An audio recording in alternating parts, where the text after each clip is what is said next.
Cool, that should go as well. Happy days, cool. And don't worry, if there's anything that you fluff up, then we'll just edit it out, so it's absolutely fine. Cool. Excellent. So welcome to Equestrian Edge, the podcast that bridges the gap from research to rider. Thank you so much for joining us today, Dr. Jane Williams. Good morning. Please, can you give an introduction of yourself? How did you get into research and your interest area? Okay. So I've been involved in equine science in its broadest sense probably for the last 20 years.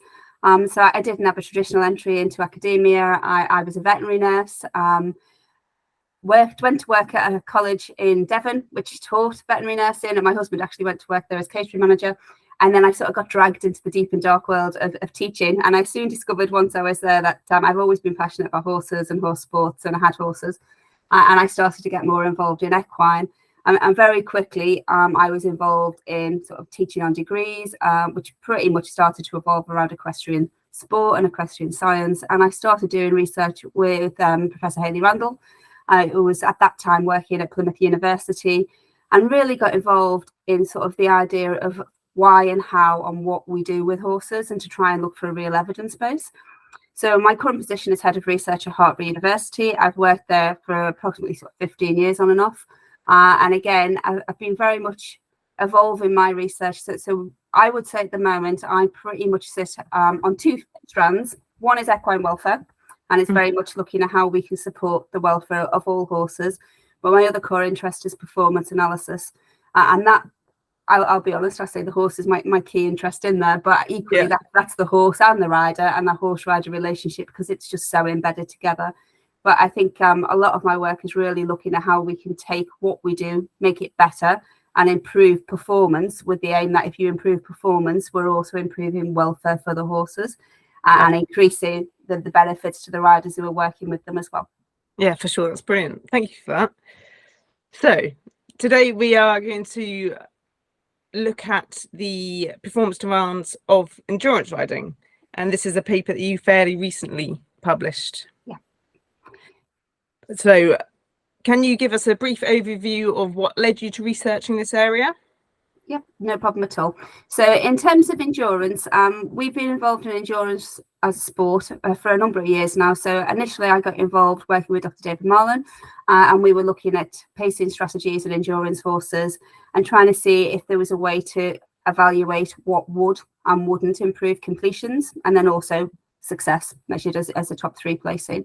And we found that within pacing strategies, a more consistent pacing strategy across every loop of elite level, so international competition endurance, was a much more successful approach from horses and riders.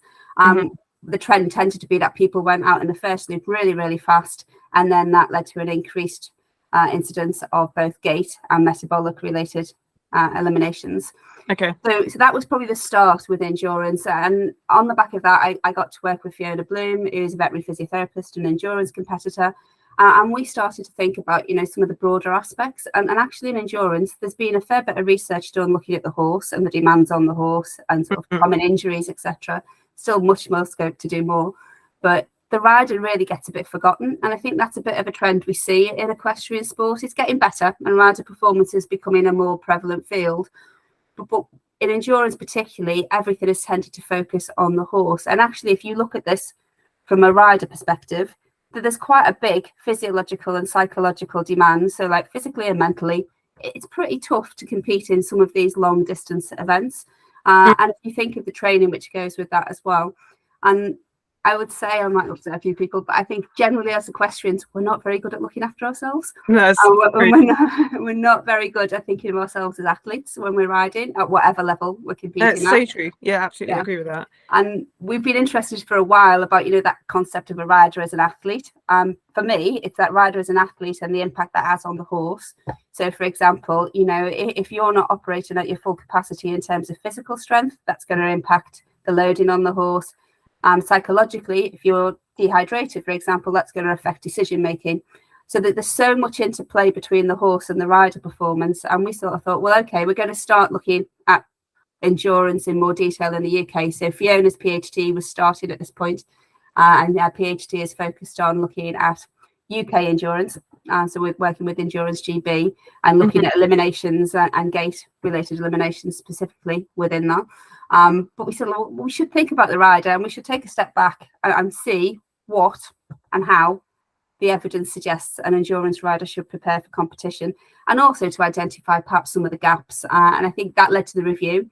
So we worked across the team. There's Jenny and Douglas. So Jenny is involved in sort of rider performance and also a coach and fitness instructor. So she was doing a lot of that side of it. Emma Davis, colleague at Hartbury, who's very much involved in rider injury and psych of injury and sort of the psychological element of riding. And Christina Castellón-Riba is a Spanish colleague who's also quite heavily involved in endurance with her father. They both research within the sport quite a lot over there.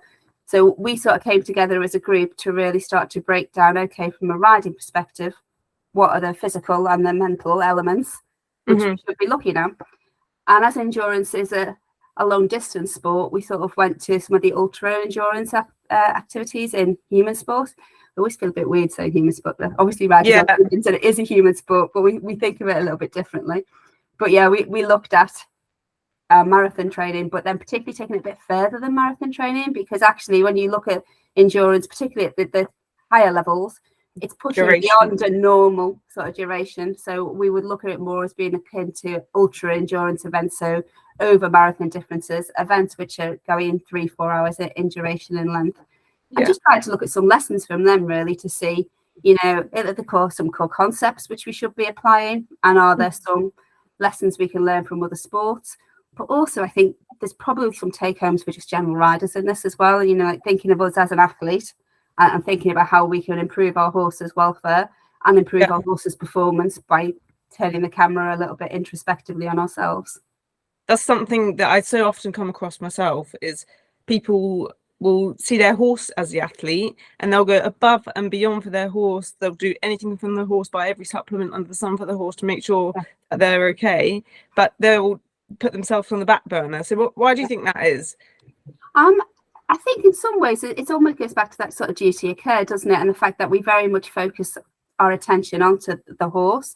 And in some ways, if you look at the literature, there's a lot of research that says that we treat horses as partners, as members of the family. We have that really strong emotional connection with them. And that can both give us positive and negative elements of how we care for them. We can be really put all of our effort and care in and do it in a positive way.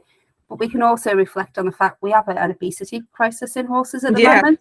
And actually, that's probably us trying to also make them have the best life that they can, slightly misunderstood, and overfeeding because we're happy when they're eating and they're satiated and then they look really well. And I think there's that balance of getting it right. Equally, at some levels in equestrianism, the horse is not treated as a family member, and it is very much an athlete and a partner, or even perhaps a commodity. I think we've got such a range of elements of how we interact with horses now, we engage with them. But I think we also think of the performance as being quite horse-centric and forget that we are a really key part of that. Yes, the horses has to listen to us. We have to make sure that correct training protocols are in place. We're understanding horse behaviour and how they learn to get the best out of them. But we have that big impact, and we just don't see that. I mean, you think most people on a yard, and we've done research in racing and in broader sectors to support this, you know, like, what do you eat? How do you go about on a daily basis if you're thinking about how you're going to eat? If you go, okay, keep a diary of what you've ate. You might have had some snacks. You probably don't have a proper lunch. You might ride 2, 3, 4 horses without necessarily taking a break and having proper nutrition or having a proper drink. And when we eat, we probably eat something which is maybe more snacky than proper food. So nutritious. Yeah, it's definitely something that I come across as well. I just want to rewind a little bit because I know the endurance crowd will find that interesting, is your pacing strategy. So you said how when people rush around the first circuit, they had a higher rate of elimination. So what can you give us your kind of advice on pacing strategy? Yeah. So, I mean, this was undertaken looking at, as I say, international level competition. But I think one of the lessons we learn from other sports and human sports is from sprinting through to marathons, pacing strategy is a key concept that athletes will look at, and it'll be part of their preparation for how they're going to complete. And there's lots of different pacing strategies that you can undertake. So you can have like a linear one, which increases as you go through. You can have one which goes up and down. But what we found from retrospectively looking at the data is that there was this trend that people who went really fast at the start of the race, then were getting eliminated more at the end of loop 1 and loop 2. Whereas the competitors who were completing were having a more sedate, probably is the wrong word, but a more balanced start. And what we were seeing is a slight sequential increase on each loop, but that gave them the capacity then to increase on the final loop of races and to be able to be placed. We also pulled out the top competitors, so the top 10 in all of the races we looked at, and we found that the top 3 who were placing were always able to keep a more consistently higher average speed across all the loops, so they were always a little bit in advance, but again they followed that same strategy. So that strategy of sequentially increasing was really key to success. I think what you see at the start of races, and particularly in a busy endurance races, you've got lots of horses and riders. The horses are a little bit excited and anticipating what's happening, the riders are a little bit anxious and a little bit excited to get going, and there's maybe a psychological element to rush off really quickly and to start to compete, and that probably doesn't help with that sort of initial burst. But this is a long distance event. If imagine we put ourselves in that shoes, if we run a sprint at the start of a marathon, that's going to have a really detrimental impact on our performance. So I think pacing strategy in racing is really important, but you can also flip that into training. And you can start to look at your training, and you can start to think about how you can maybe ensure with some physiological testing that your horse is going to be in the right place. You know that it's fit enough. You can start doing some heart rate monitoring.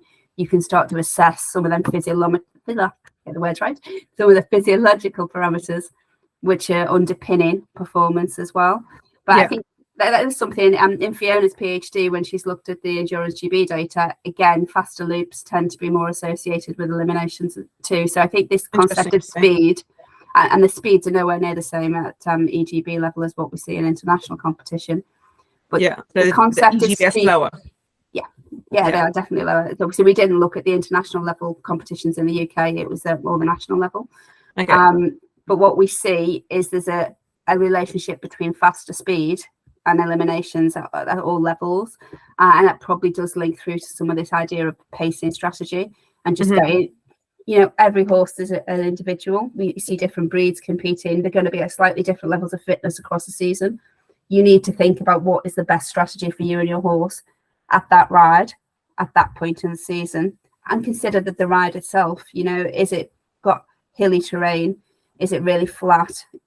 How is that going to impact on it as well? Some breeds of horse are going to cope better with a flat track as opposed to a really undulating terrain. That is the level of fitness might be really good on the flat, but not going to cope with the hills and the declines and that side of it. So I think sometimes we think it's really easy. You jump on a horse, you do what you do, but performance is so multifactorial, and you need to break each element of it down. And I don't know if you've come across the concept of marginal gains. I'm sure you have, but I'm a big fan. It goes in and out of fashion.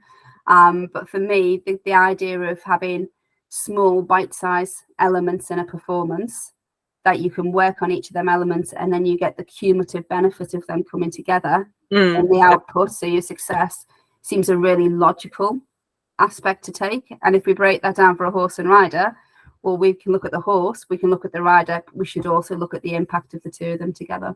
Yeah, for sure. I think for some people that can feel quite overwhelming, especially when starting endurance. You've got both the horse and the rider, and all these factors of what's the course going to be like? Can my horse cope with this? How shall I, set my splits out? And from what you're saying, you've almost got to take it similar to how runners approach races. So you've got to go negative splits, kind of, or think what suits your horse best. Yeah, no, definitely. And I think, one of the real benefits of endurance as a sport is that they have put a lot of restrictions in terms of what support you can have as a rider. So what I mean by that is if you went to show jumping or dressage, trying to use a heart rate monitor or trying to use some tracking tech and stuff like that, you have to get permission to be able to wear that in competition. You can do that in endurance, and you can embrace some of the technology, and you can embrace some of the the support which is there. I'd also say don't be afraid to ask for help and to go to people who are undertaking support, both from a rider and a horse perspective. Definitely. Performance analysis is really commonplace at all levels of sport in the human field. Equestrian sport is getting better, but we don't take the same sort of wider team support approach as a norm that maybe you would see in other elements. You think like an amateur runner would have their Fitbit, they would go into the gym, they would be linking potentially to a running coach, they would be looking at their performance and monitoring it. And I don't always see that happening as regularly across riders. So we could be making better use of objective data. Definitely. To ensure our horses are fit enough and we are fit enough. Yeah, I mean, I can give you an example from a horse perspective that I've been involved with some work with eventing, and we would go and do some camps for people who were stepping up from 2-star to 3-star, etc. And one day particularly comes to mind, we were at a training camp and there was a really nice big flat gallop, and these horses were going out on the gallops and we put heart rate monitors on them, and we were trying to get the riders to feel about, okay, how does a horse feel to you? And what are we looking at in terms of the objective data that we're getting off the heart rate monitor, and working out sort of the percentage of heart rate max, so how hard the horse was working using heart rate as a proxy measure.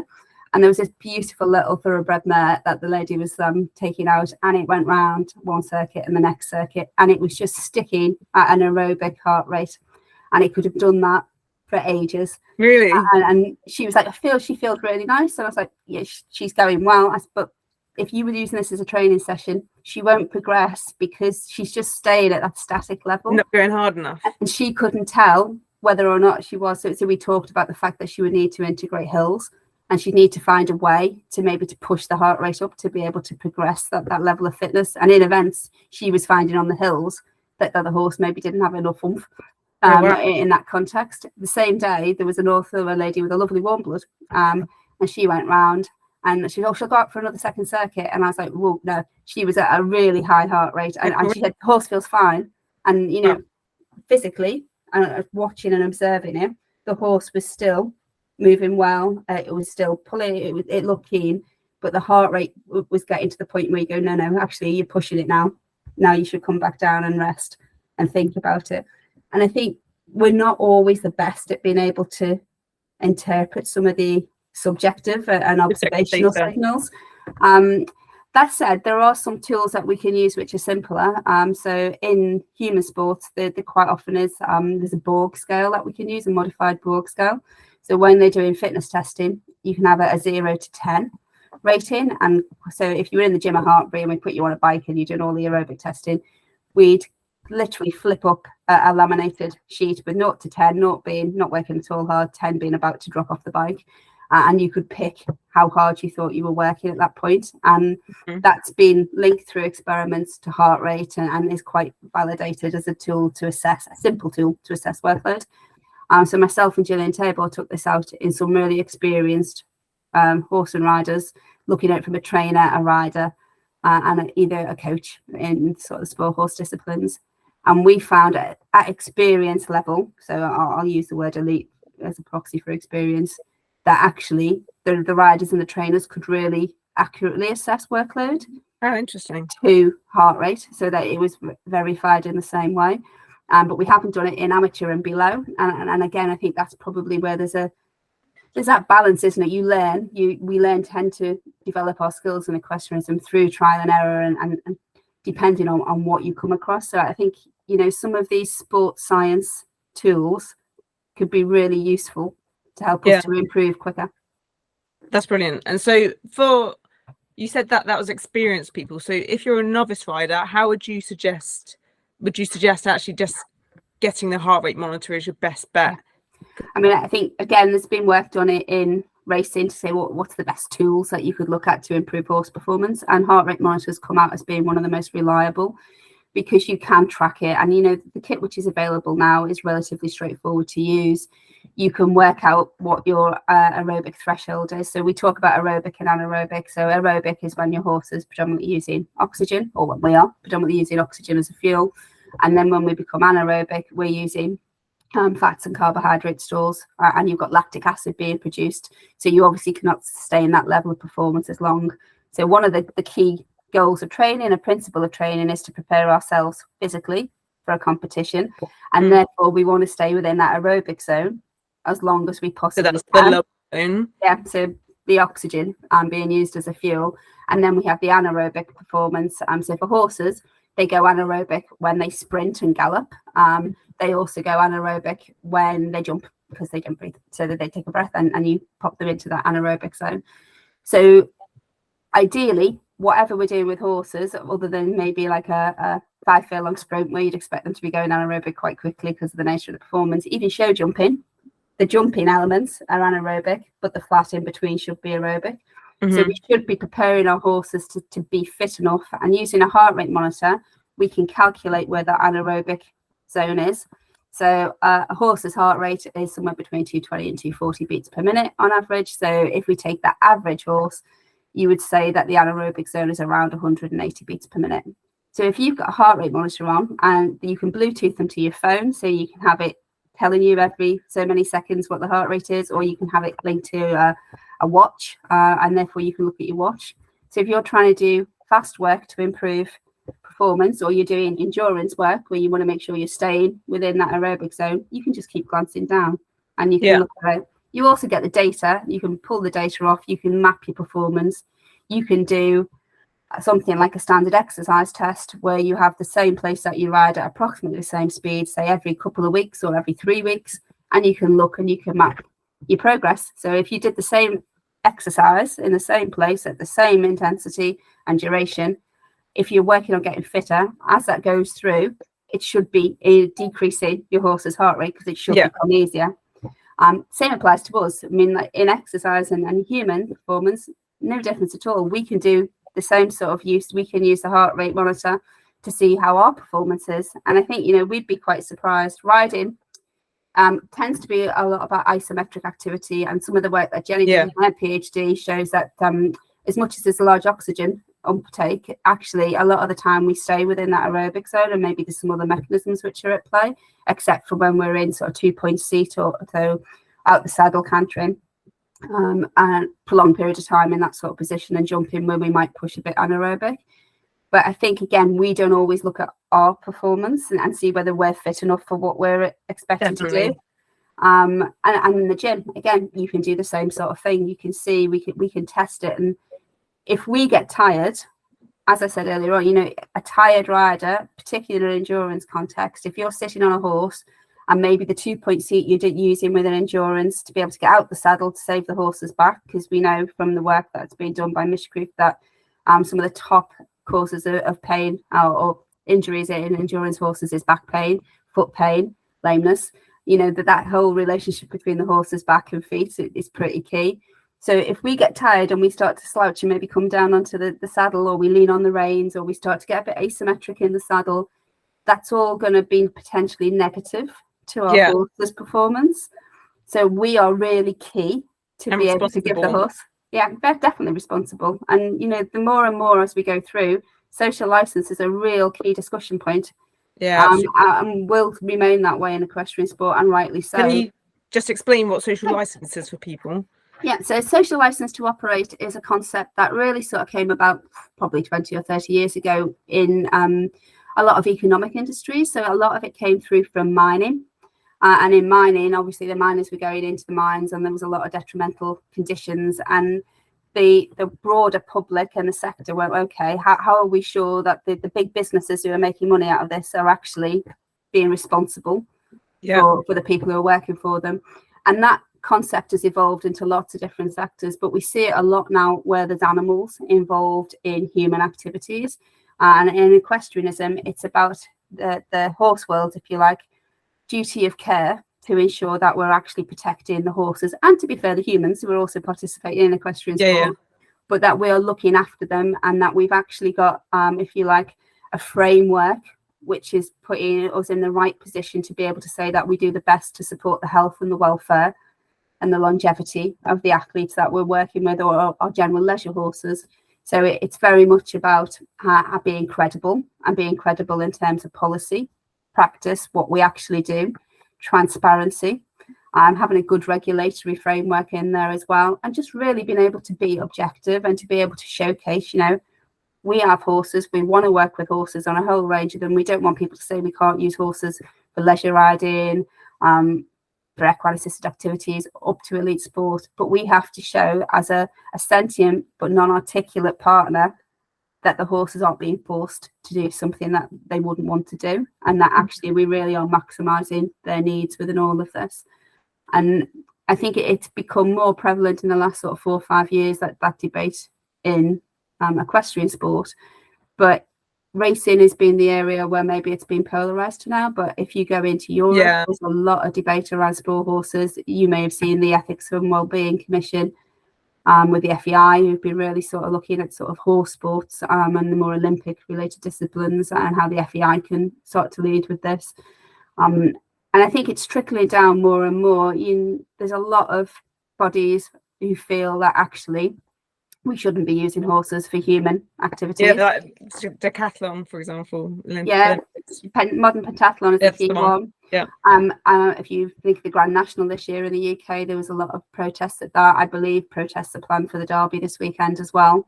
And it's not necessarily about how the horses' welfare is being looked at, because in some instances they could probably argue that, in racehorses' welfare is optimised.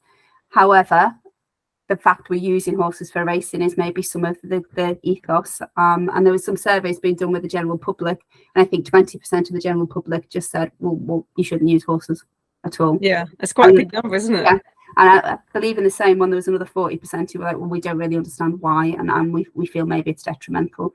So you've got horsey people, you've got people on the periphery of that, and then you've got general public who just see people on horses with whips and spurs and pulling them around, don't understand what's going on necessarily. And that picture where you form a judgment can be really powerful. And there is a lot of varied practice, a lot of excellent practice in horse sports. But one of the biggest problems that we have is there's a lack of evidence, and a lack of objective evidence to really justify what we do. So if somebody said to me, does a horse enjoy going around a cross-country course?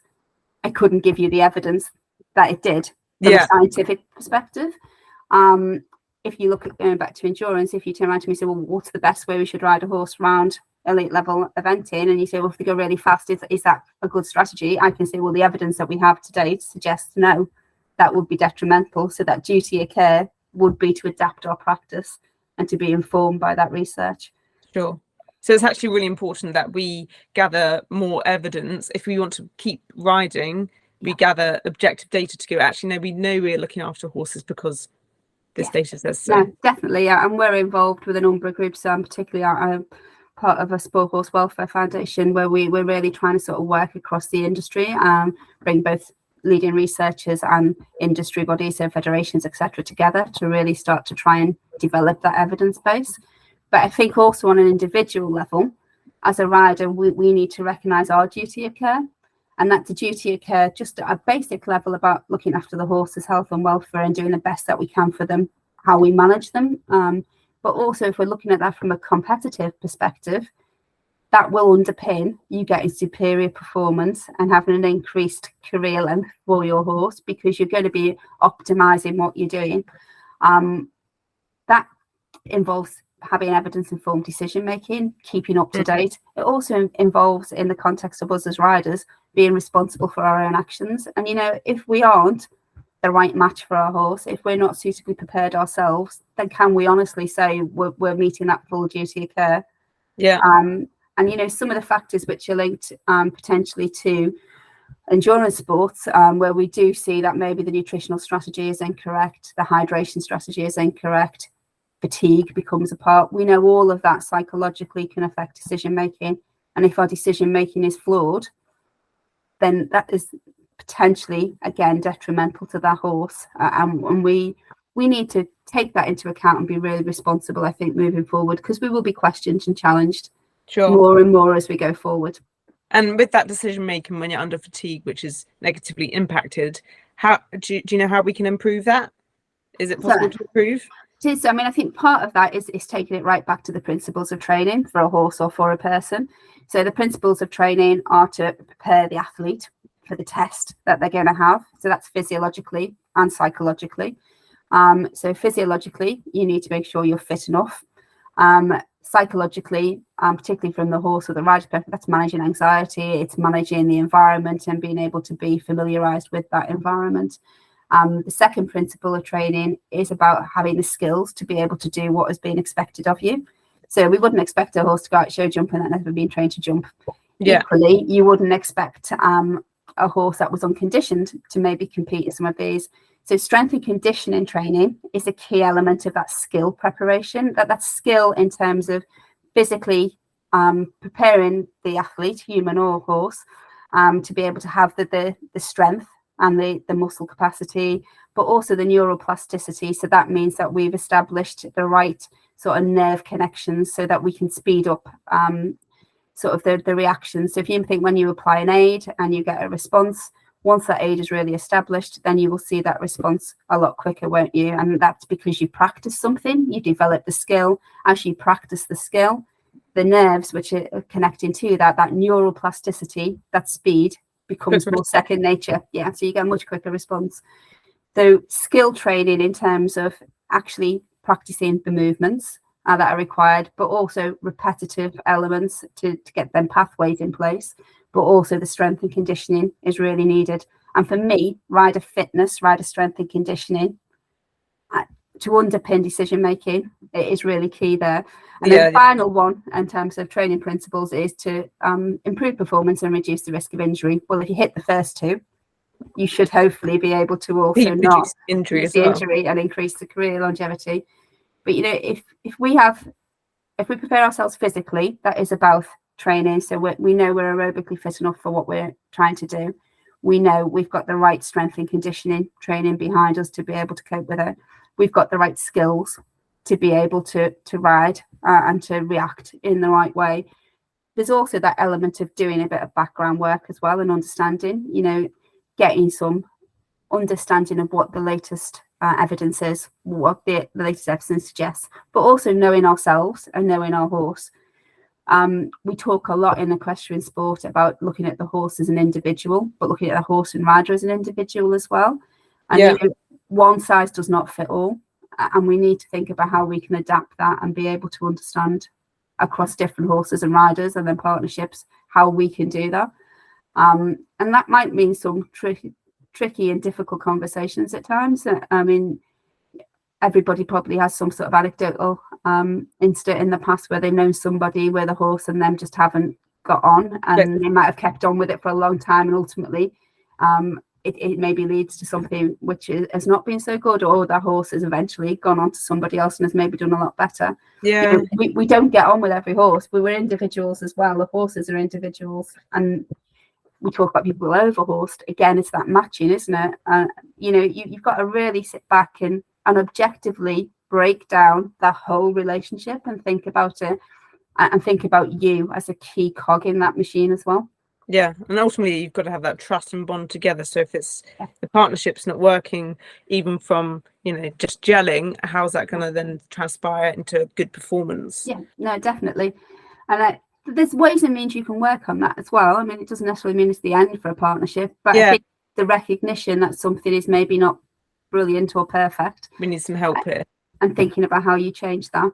And I mean, again, anecdotally from me, but I see a lot of riders, as we said earlier, that will really think about that from the horse, but don't turn that lens on themselves and thinking about, okay, what could I do to help here and to be more sort of more of an influence, I suppose, in that partnership. We see it with saddle fitting as an easy example. You know, we get the saddle fitted to the horse. How many people really think about the saddle fit to themselves? You know, it should be for both of us. It should be, you know, it should fit to the horse, but it should also fit to the rider, because that enables both of us to get our optimum performance. Absolutely. And I think certainly when I've asked people about this, a lot of it comes down to the finances involved, because by the time you've got coaches in saddle, if you've got a brand new saddle that doesn't only fit the horse but fits us as well, people are always going to prioritize, okay, well, the horse fits the saddle, so therefore I'm just going to have to take the back.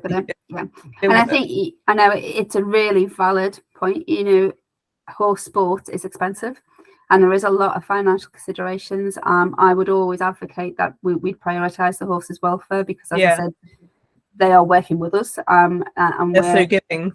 I mean, we are we are making conscious decisions about what actions we're taking, they are effectively our partner in that. So I think, yes, definitely prioritising the horse welfare is key in there.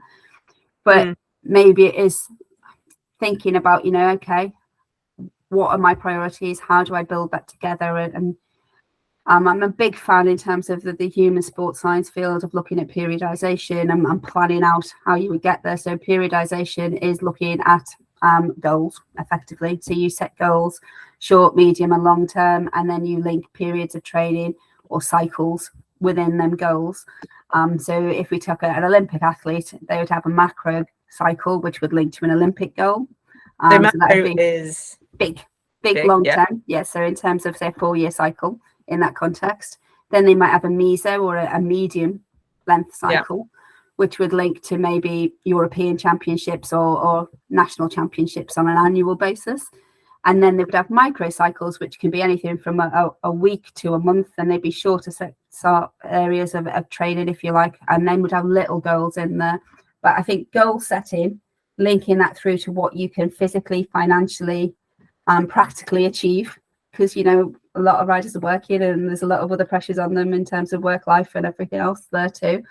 But having that plan, not being afraid to adapt it, but having that plan in place with the goals, I think is a really good starting place.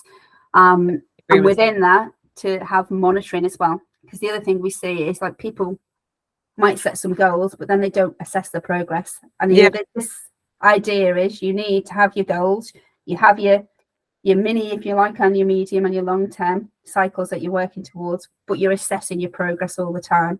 And by assessing your progress, you can decide whether you're making an increase and you need to adapt because it's going better than planned, or maybe it isn't quite working, and then you can drop it back. And from that perspective, it can also help you to manage yourself as an athlete and extend your longevity. We know riding takes a bit of a toll. We know there's a high incidence of chronic pain in riders. So, managing ourselves is also pretty critical in there, as well as the horses. Sure. But if you're monitoring yourself and your horse, you can also have the little indicators, like before an issue becomes really big, you might see maybe a heart rate, which is a little bit weird over a couple of training sessions. And you're like, oh, that's a bit weird. Increased heart rates can link to pain. I wonder if the horse is not quite right. And you might pick up earlier on some little setbacks, which can happen as well. Yeah, and fix it quicker as well. Yeah. And I definitely agree with you with periodization there. That's exactly, as a strength and conditioning coach, that's exactly how we look at the year. And then you set goals to make sure that you're objectively meeting your kind of fitness criteria. So do you have any suggestions as to how endurance rider can objectively measure if they are fit enough to be riding the race if they aren't working with the coach? I wouldn't allude to be a human fitness expert by any means, but I think, doing some sort of general fitness assessment would be good. And I probably would say that might be worthwhile investing working with a coach to get that sort of initial expertise. And again, I think that's something that people sometimes believe if you're going to work with a coach, you've got to see them every week. Well, if money is an issue and as part of the decision making in this, pick the right person and see them at a more stretched out interval, but get them to help you set out on the right path. So I think, some standard fitness exercise testing would be really useful, but also adapting some of the tools that we use with the horses. So I talked before about a standard exercise test in the horse. We can do a standard exercise testing ourselves, put the heart rate monitor on yourself. Yeah. Do a standard ride, undertake a standard set of work in the gym, and just see how your performance is actually being affected, and see if you are staying aerobic or anaerobic. Monitor your training. If you're doing strength and conditioning training, monitor that as well and see how your progress is. But I think probably my key would be do work with a coach, but if you can't have it on a regular basis, be honest with them, have that conversation and go, look, I really want to improve.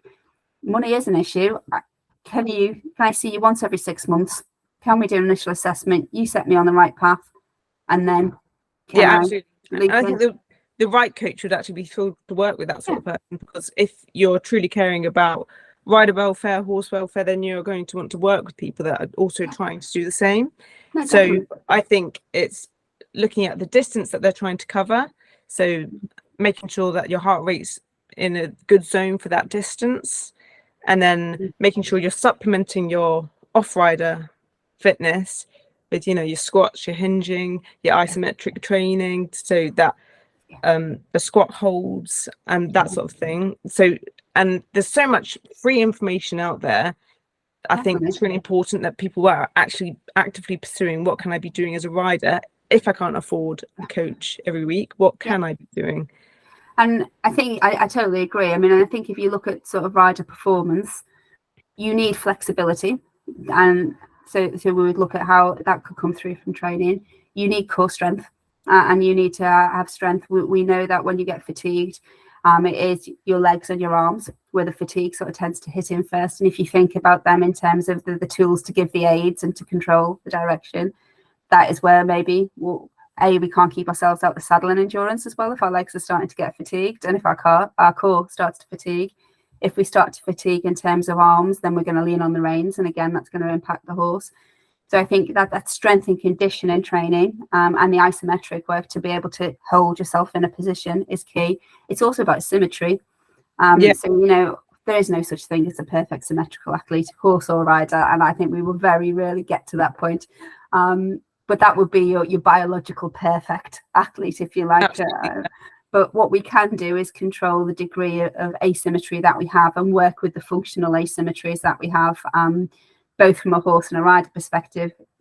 We're all likely to be a bit wonky, but the degree of wonkiness is probably going to link us to whether that is something we can cope with and function with and manage, to when it pushes us into having the potential for instability and injury.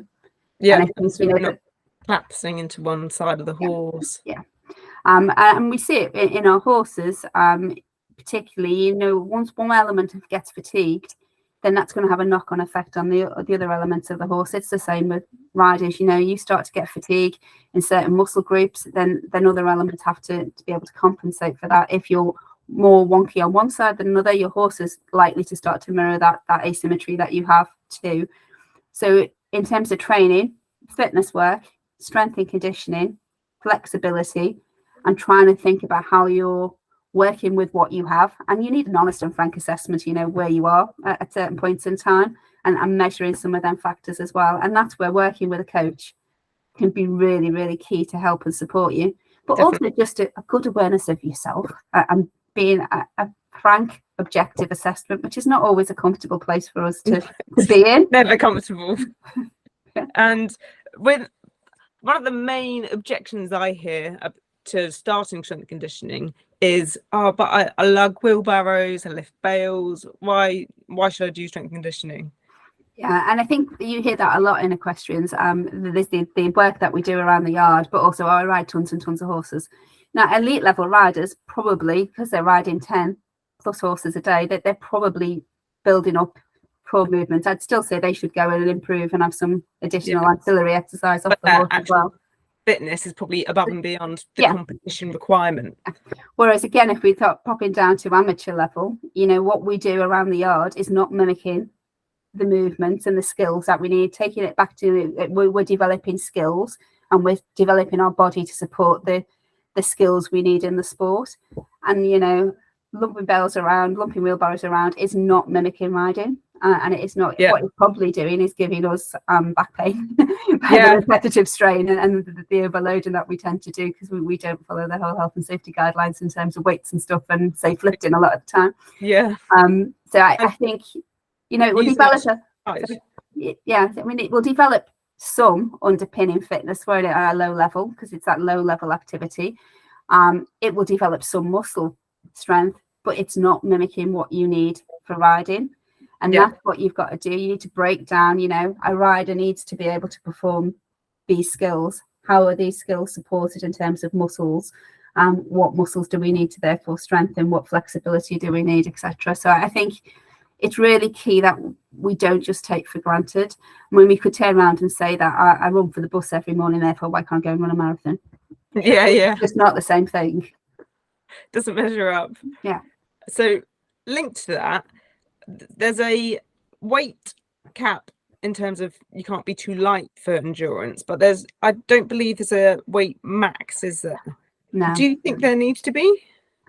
I think particularly we should start thinking about some of it. It's quite tricky for our male riders in endurance because quite often the stamp of horse that we might use isn't necessarily always the sort of more middleweight, heavyweight horses by the nature of the sport. It's an endurance athlete. And obviously we've got tack within that weight requirement as well. And, you know, if you're a taller, more muscular athlete, then actually you might be starting to push it. There is a lot of debate about horse rider weight ratios on what is acceptable. And I think that's probably where we need to focus this debate into. You know, what is a suitable weight that a horse can carry for that horse's weight? And it's that ratio of rider and tack to the horse. So 20% of the horse's body weight will be considered to be sort of the very, very top end of the scale. We're looking a lot of the time more down to sort of 12 to 14%. So if we're thinking about that sort of ratio, I think that's something we should really consider, especially in endurance because of the length of time in the saddle. So I think it's about weight. As always, it's complicated and you can't just take the weight as one element alone. It's the quality of the rider and how balanced they are and how synchronized they are to the horse's movement, to how they hold themselves, which takes us back to that training element, doesn't it? Yeah. You know, a larger weight, which is in balance and is synchronized to a movement, is going to have a less of a loaded impact on a horse's back, for example, than something which is very static and disconnected. A lighter weight. So it's about matching the horse and the rider, thinking about what is actually happening in terms of the skills, the activities, the duration of activity. And what you see from the endurance research, you know, that 2-point seat is important. That 2-point seat is going to be able to get the rider off the horse's back. So we need to be able to be fit enough to do that. And that will lighten some of the loading from slightly heavier weights. But we know that once the riders start to fatigue, then they may come back down into the saddle more. So therefore, you've got to think of that in terms of how you parcel off them components. We also see the desert seat, so where you have a much longer stirrup and a slightly more sort of forward, so the feet are long and slightly facing forward. See that a lot more, particularly over in some of the sort of UAE races and stuff like that, so particularly the flat races on sand. It's slightly that's also slightly back and their legs are slightly forward. So they're almost sitting slightly towards the horse's back, and they almost look like they're pushing themselves slightly forward out as well. So imagine you're sitting in a chair with your legs out. It looks a bit like that. And the saddle designs are quite often a little bit lighter and slightly adapted for it as well. And some initial researchers suggest that's more synchronous. So actually it helps the horse and the rider to cycle together more. But it hasn't been really widely looked at, and I worry about the duration of time. And, you know, again, it just feels that could be something which needs more research to really understand. More impact on the back, potentially, with an unskilled rider. Yeah, and I think, you know, as always, it is about that partnership again and how well the horse and the rider are linked together. I have a colleague at Hartpury, Celeste Wilkins, who did her work in a PhD looking at synchronization of the horse and rider in the pelvis. And there's lots, she found like 2 or 3 different strategies that people utilize when they're riding. So there isn't a right way to do it. Okay. But that degree of synchronization between pelvic movement and the horse is quite key to that interface in performance. And I think within that sort of weight debate, you know, understanding the impact of the rider or where the rider is fitting with the horse in terms of synchronization is also really key. And the fitness comes in there as well. But I mean, for me, I would put maximum weights on. Going back to your original question, I think we should be to protect the horse. And I think that fits with the social license element. It's about, you know, okay, if a horse, not maybe a maximum weight, but maybe a ratio of horse to human weight. Sure.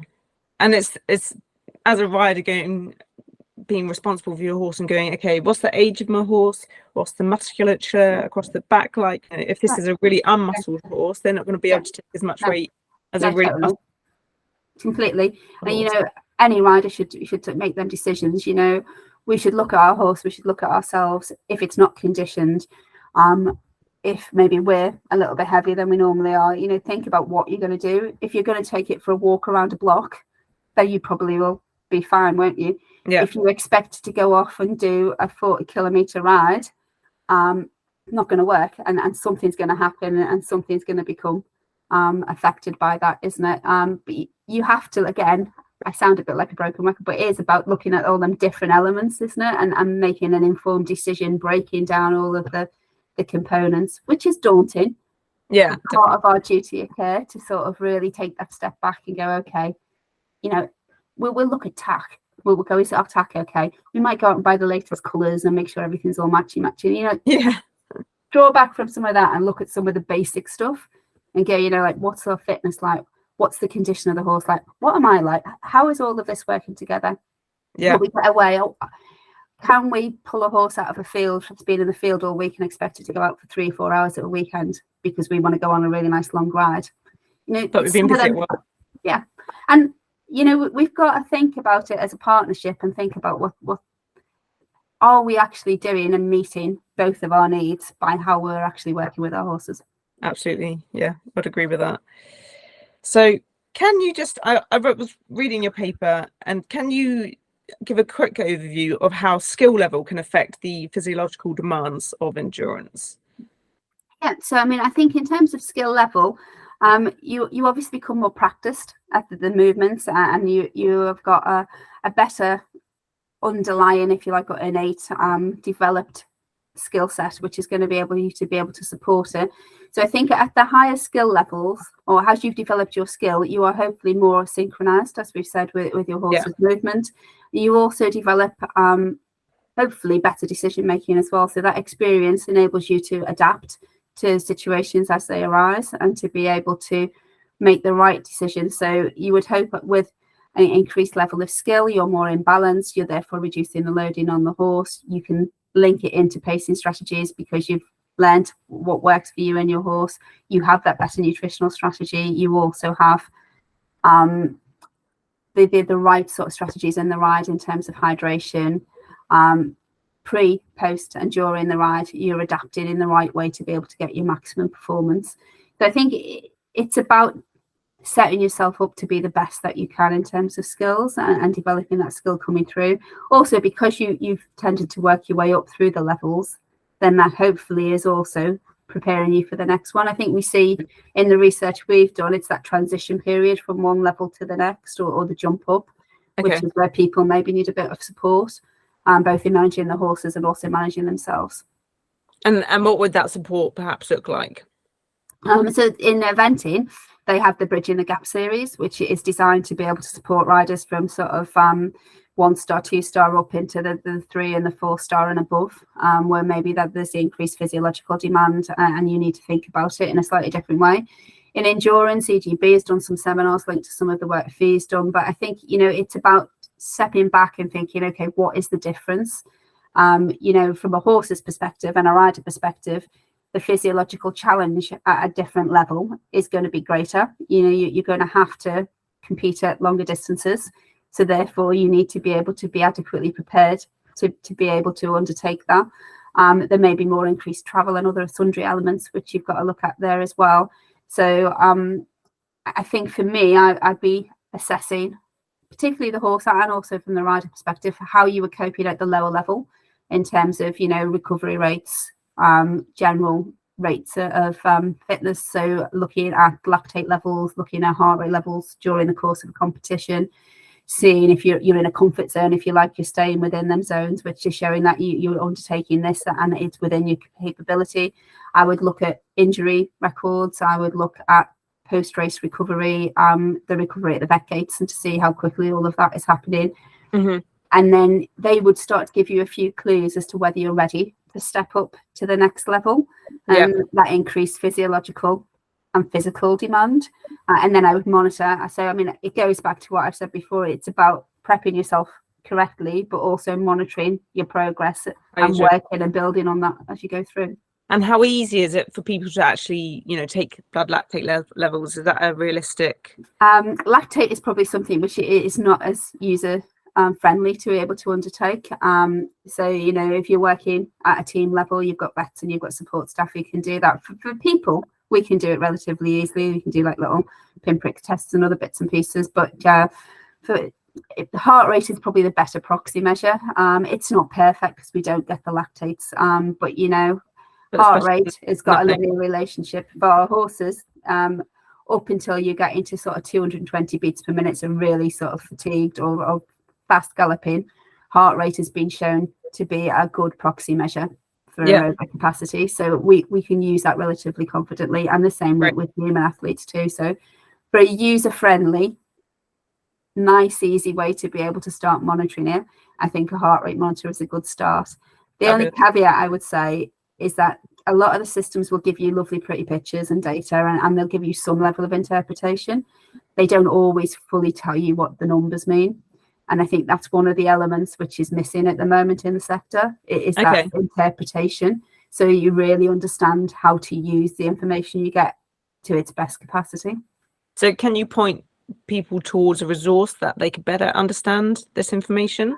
I think some of that is about doing some of the reading around and looking at some of it. I can do a shameless plug for the book that I've got. So there's a training for equestrian performance, which I wrote with colleagues a few years ago, which has some basic information in, which would be useful. Ariona have also produced a nice little guide about using heart rate in horses, which is quite nice. My sort of top tips are to use the watch or to use a Bluetooth, so that you can get the rates and use it physically within your training, so that you do know where your anaerobic threshold is, or you know what level of work you're doing. And probably not as easy to articulate in the context, but if you take your horse's maximum heart rate, so let's say we're going to work on 240 as a maximum heart rate, you take away your horse's age, and then you times that by 0.8, and that should give you a rough approximation of where its anaerobic zone is. So you can then utilize that to be able to have a baseline level. So yeah, I would do that, and I would monitor it and stick the percentage of time aerobic to anaerobic that your horse is working at each training session, and start to just calculate that in a diary or something and work it through. But there are apps, and there are other bits and pieces that will help. You know, I think that for me in equestrian sport is where a performance analyst can be quite useful, and just to work and to help to do some of that interpretation. It's not tricky. It's about putting yourself in the right sort of a headspace and understanding, and then you can fly with it yourself. Yeah, great. Well, I'll put that in the show notes, what you've just said there with your resources, so that'll be really helpful for people. So thank you for that. And in terms of, can we just touch upon the nutrition strategies for endurance riders, because this is hugely overlooked. You know, people get to a vet gate, they'll rush their horse through, make sure the horse is hydrated and fed, but so often they don't do it themselves because they feel in a rush. So what would you recommend? I mean, I think you take the same approach as what you would see in the ultra athletes and ultra endurance sports. So you should be thinking about your nutrition outside of the event. And you should be thinking that you've got enough stores going into it. So carb loading in terms of an athlete going forward into it, but also thinking about actually during the event, how you're actually going to maintain your nutrition and your hydration. So you should be having hydration breaks. And we've seen you can go alongside in the top level events. You can have your team who can give you bottles of water, etc. You usually see the riders throw them over the horse and not drink them themselves, and you're like, no, you do drink some of them. It's really key. You do actually have that, you know, a good isotonic drink which has got electrolyte supplementation in there as well. But also, you know, like the gel packs that you can get now, you can go and buy them commercially. The glycogen stores, you know, literally quick energy releases that you can carry, lightweight, easy, not a huge amount of volume, that you can eat and you can have to replenish your energy as you're going through the events too. But I mean, it's really key that you do that. And then post-event, it's about hydration, and not over-hydrating, but also making sure that you're getting there. So for me at a vet gate, ideally, we obviously look after the horse, but I would have a little rider pack, which it would be maybe some of these sort of commercial energy gels and stuff, which you can get that back in, or banana. But, you know, something which you can get in there relatively quick and easy, and hydration. And if you did that for yourself alongside the horse, it's not going to be a massive impact on the performance with the horse at all. You know, you can still manage the vet gate, but you're putting yourself into a much stronger position. It goes back to what we said, doesn't it? You should physically be able to meet the demands of the next stage of the race better because you've got energy. You're hydrated, so you should make better decision making. You know, the impact on performance by looking after yourself and just spending a little bit of time to do that could be quite key. Definitely. No, I think that's a good message. So I think we'll move on to the questions from the audience, if that's okay. Cool. So we've actually covered this slightly, is saying, how do I manage to do the extra work of strength conditioning and fitness whilst I look after my horse and have a job? How do I fit this into my life? And it's tricky, isn't it? It's about sort of, you know, taking the time out and thinking, okay, this is really key to doing it. You know, even 10-15 minutes a day to be able to put some time aside, or to have a few days in the week to be able to do it, because recovery is also key when you're training yourselves. I think it sounds pretty brutal, but it's one of them elements you've just got to go, you know, Suck it up. do that. Yeah.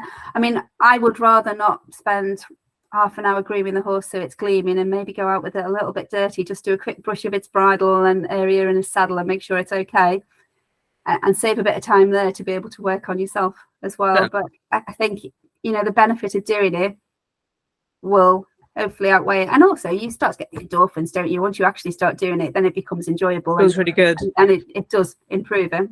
And actually, if it's someone that's not started already, that's much easier than someone that's got a level of fitness, because a new starter will need less stimulus to get muscle gain compared to someone that's already trained. So even just by starting with body weight movements at home, so you think squats, squat holds, squat jumps, think even planks, these are all body weight movements, press ups that you can be doing at home, just to get a starting point. And you want to be doing kind of full range of motion in terms of injury prevention, but then also look at what does the riding look like for endurance, and then try and replicate those movements into your training.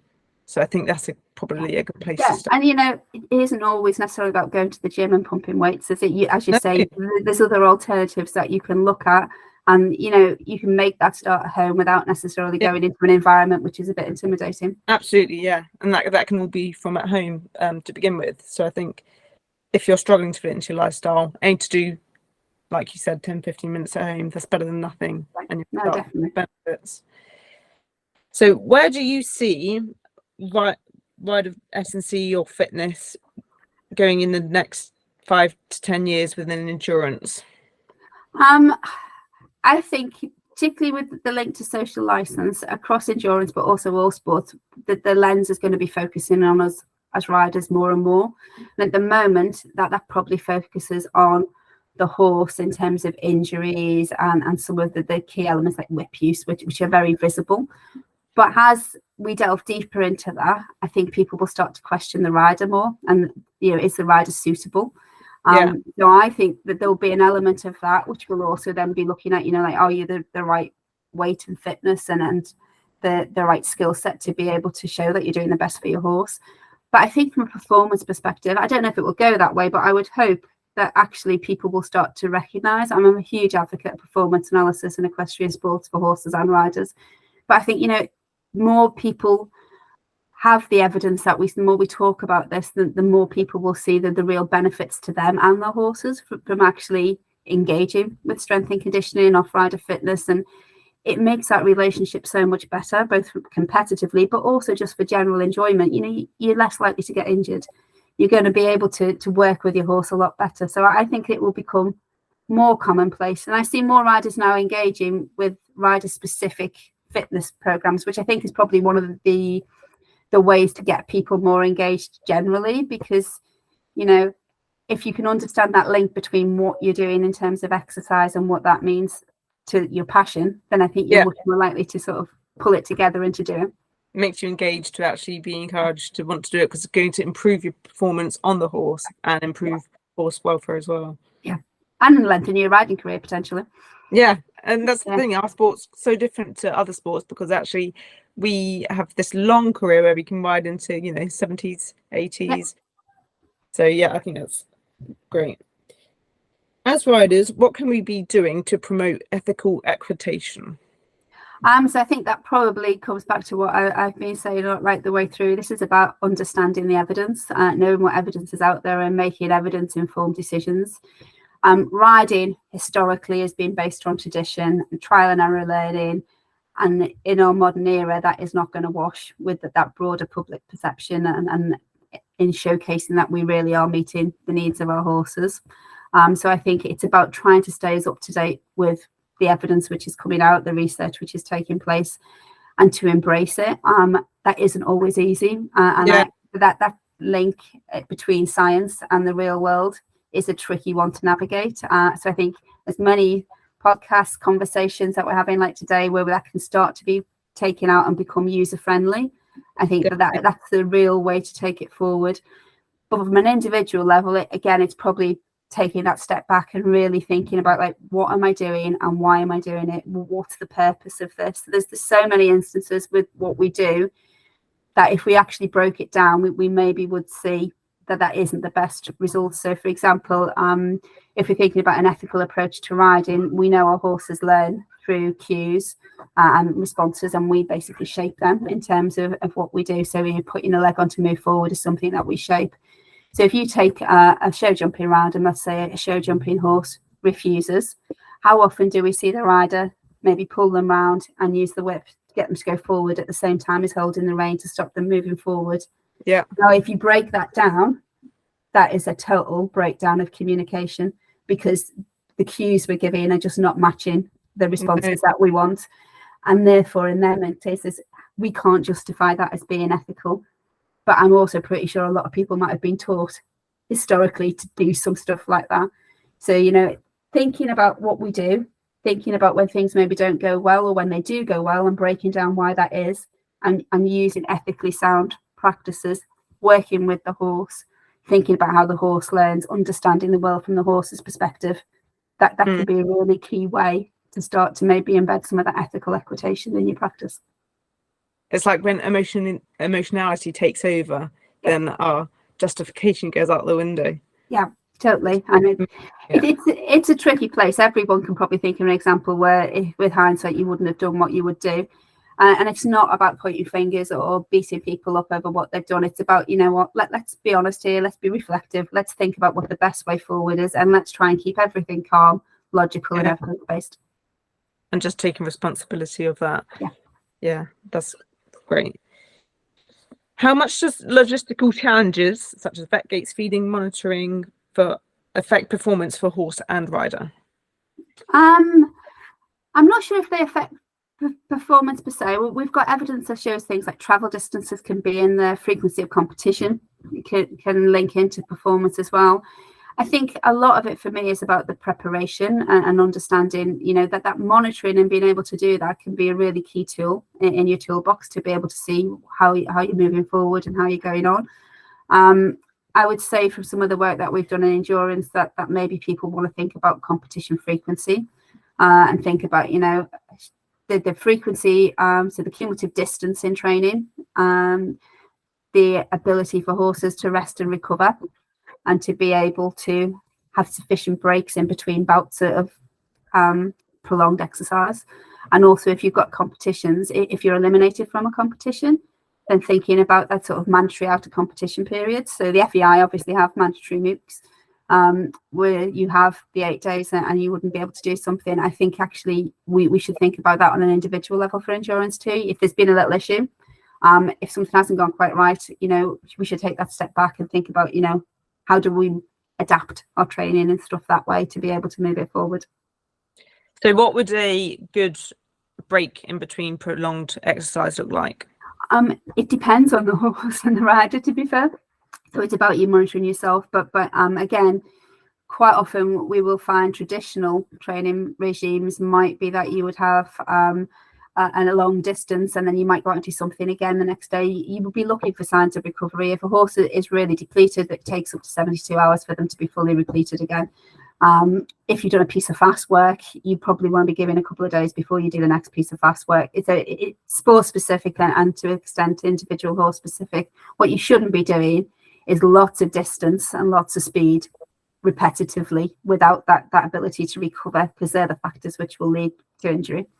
Yeah, and again, that heart rate data could come in. Heart rate would also help. Yeah, they would have elevated heart rate if you started off. Totally. So you would see that within quite a early start of work, you'd have that increased heart rate, and that your horse was working at a level above where it should be for its normal exercise heart rate at that sort of exercise intensity and duration. So basically everyone needs to go out and buy a horse rate heart monitor. It's not the only way, but I mean, it is a useful, I mean, it does give you objective data, doesn't it? And, you know, yeah, it's very helpful. Objective data, it can be really, really helpful. Definitely. Can horse breeds other than Arabs be successful at endurance? I would say yes. You know, there's a lot of breeds which are suitable. I mean, the Arabs have got a real key place, and there's a lot of Arab blood in some of the thoroughbreds, which maybe are doing successfully as well. Again, it's about the preparation, but it's also about recognizing that in certain environments and climates, some horses are going to be more superior performers than others.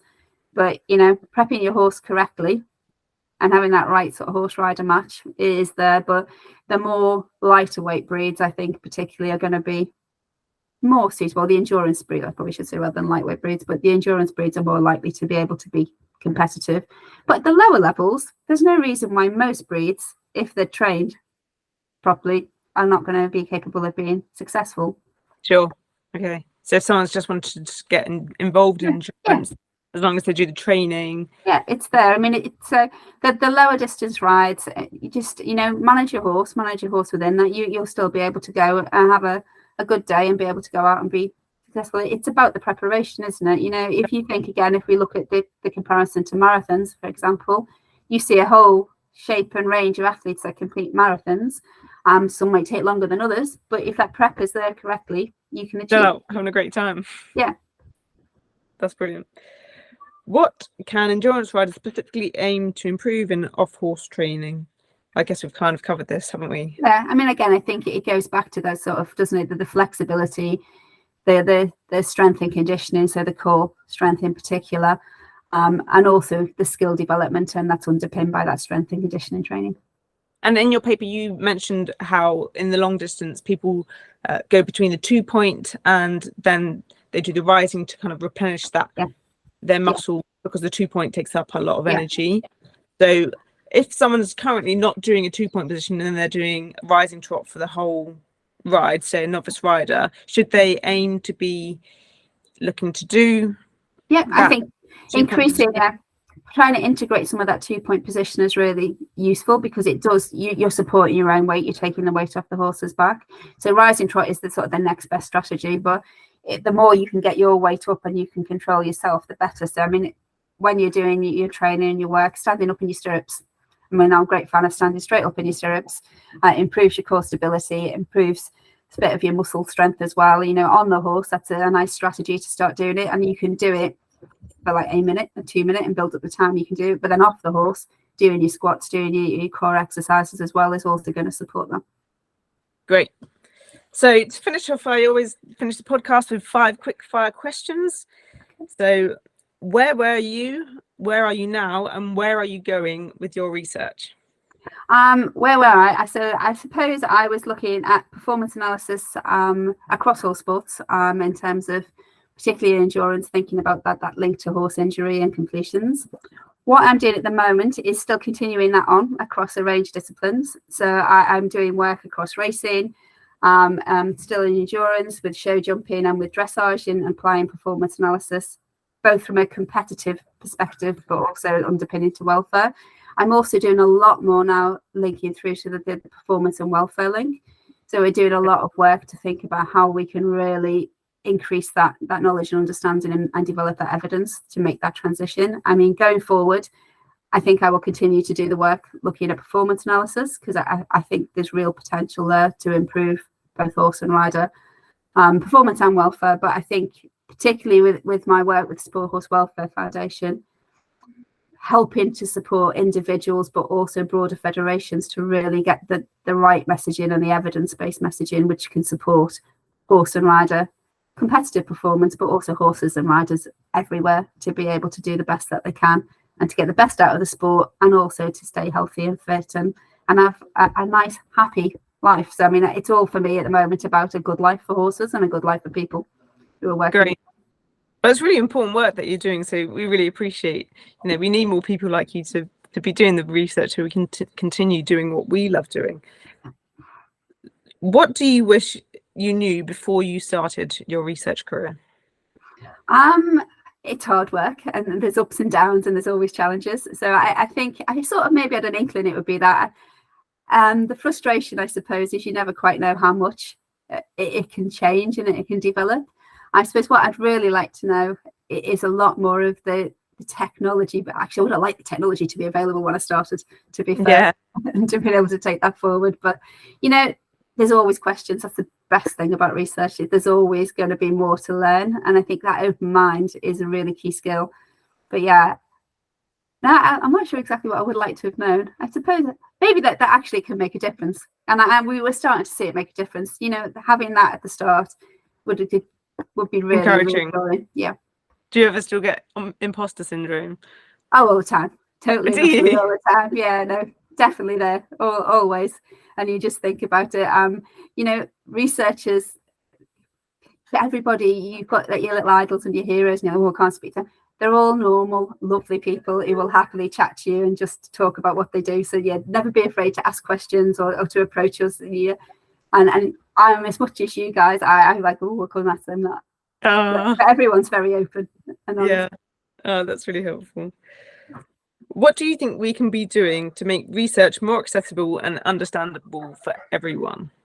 I mean, I think for me, this science comms is the sort of the area which we really look at. But, you know, it's just about getting it out there. And from a researcher perspective, it's about looking at different ways to articulate what we do and different communication strategies.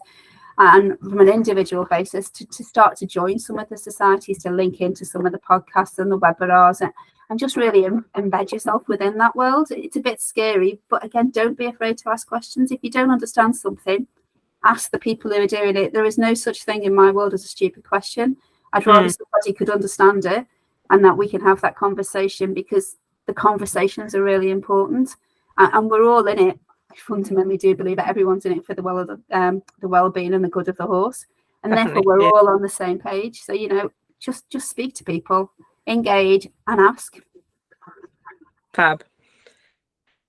If there's one thing you could teach the horse world, what would it be?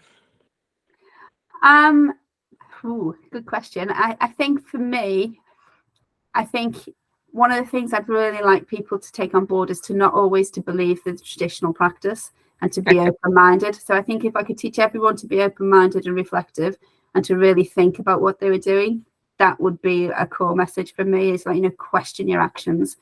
Can you really fully justify what you're doing for the good of the horse? Just because it's always been done that way doesn't mean it's the way. No, and we see lots of parallels in other areas as well, don't we? You know, there's a lot of practice in all elements of our life which would have been acceptable 30, 50, 100 years ago, which we don't accept now. So I think that open-mindedness and reflective questioning approach is really key. Great. So if you can start today's message, what is your last message to the audience?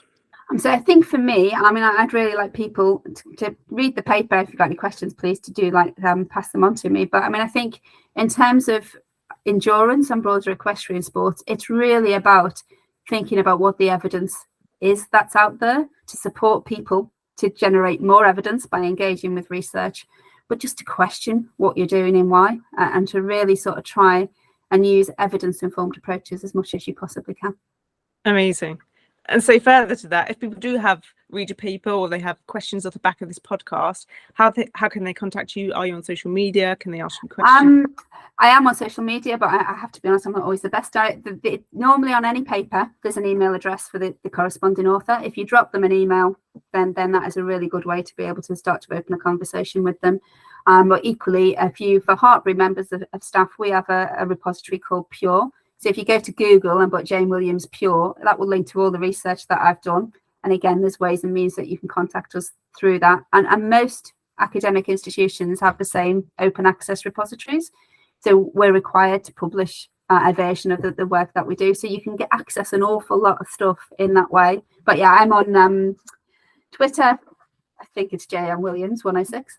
And then Facebook as well, if anybody wants to follow me on there. Brilliant. Thank you so much.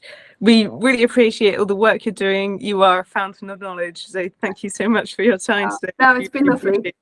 Thank you so much. Thank you for joining us today. Cheers. Cheers.